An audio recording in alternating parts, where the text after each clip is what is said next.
Welcome, my name's Tim. My artist name is Tilton T Square. I've been drawing and making and creating things since I was 5.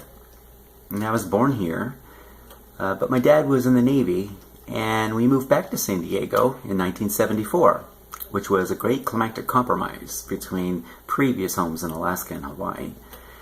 I'm the only child with a normal upbringing, but I also had a habit of fixating on the strangest things. And if daydreaming were a subject of study, I would have been at the head of the class. For my grades, you see, were like a box of chocolates. Lots of C's, with some missing. Comedic idols that I emulated helped soothe some pretty harsh growing pains. I worked 2 jobs while attending San Diego State, where I had many subjects of interest to pursue before finally settling with a dramatic arts degree.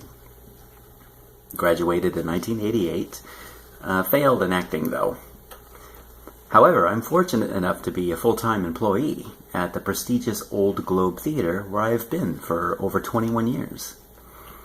I live in the artistic inclined town of North Park, but it has become frighteningly expensive to live here in my bohemian-style cottage. There's my apartment, and over there in the corner is my studio/workspace, with a view that inspires me. I don't want to move. And of course, there's my 2 chargers that depend on me for support. And that's Joey and Pepper over on the right.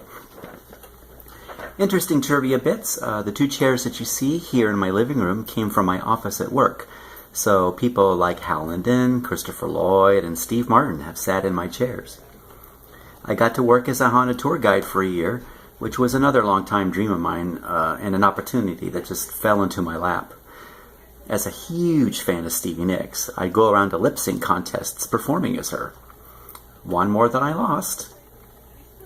I produced a comical Mary Poppins act that I've performed at several parties. Have Umbrella Will Travel. I did a comic strip series, posted on Facebook faithfully, 1 each week for 18 months. And I was so confident as to enter my work in a contest at the San Diego Union. And I really didn't think it would go anywhere, but it did win 1 award at the Pride Festival at the Art of Pride. I once owned this here roller coaster. Well, me and the Save the Coaster Committee worked for nearly a decade bringing this historic monument back to life. And it was during college, so this experience really allowed me to explore most of my talents. It was my greatest achievement, and it was my greatest failure. However, it thrills me that the sculpture still inspires other artists to this day. Even in the movie Top Gun, pages from my scrapbook of mine were used as billboard filler over there on the right, and I actually met Tom Cruise after I disturbed him while he was emoting. Yet in Days of Thunder, they say my name. I'm currently outlining a book about my life as a coaster fan, which could be an inherent talent because my Uncle Bert is a published author, and Peter Sellers even starred in a movie based on one of his books. And I was given a little credit in a novel that featured a roller coaster. I've been amply awarded for my contributions, and while that's not what I do, I see no signs of slowing down.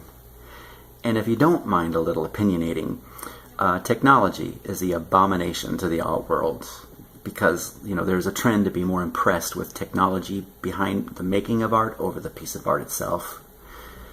That's why I hope my regular appearances at local coffee shops where I can work on my coasters from time to time will help people remember that there are more things that can be done with their fingers and thumbs besides pressing keys and buttons. Yes? Well, thanks everyone for watching, and I hope I've earned your support.